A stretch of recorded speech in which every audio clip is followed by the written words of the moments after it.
I'm joining a team of underwater archaeologists and restorers who are repairing a section of canal wall. The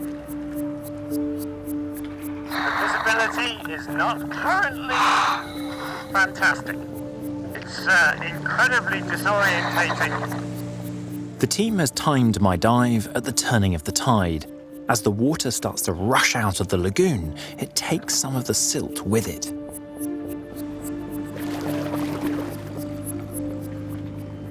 We're starting to get a little bit of clarity now down here, which is really exciting. So I'm pressed up just against the canal wall, the deep stone foundations under the building.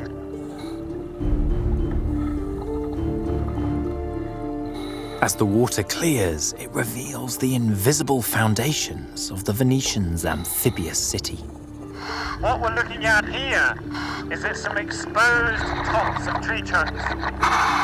These ones here are in fantastic condition. It's hard to believe this is wood that is hundreds of years old.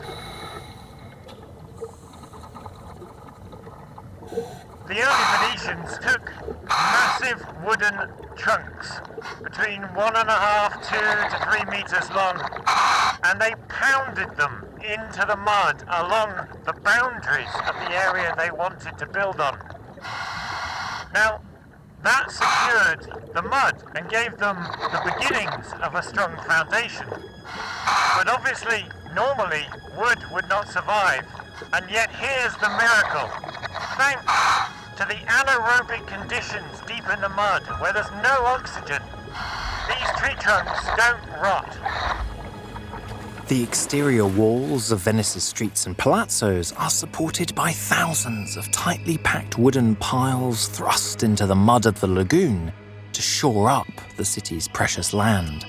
It's an ingenious piece of engineering that's kept the city afloat for hundreds of years. Paolo Zanetti and his team are tasked with ensuring it lasts into future centuries. Le parti degli edifici a contatto con i canali, il muro che si trova sull'acqua è quasi sempre appoggiato su un letto di pali.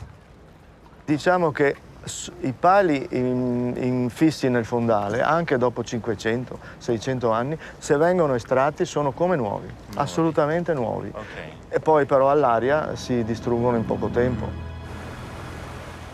Now, the 30,000 boats rushing around Venice every day are exposing the piles. The wash and the underwater waves from propellers are destroying the canal walls. Stamattina abbiamo la fortuna di vedere il segreto di Venezia, infatti.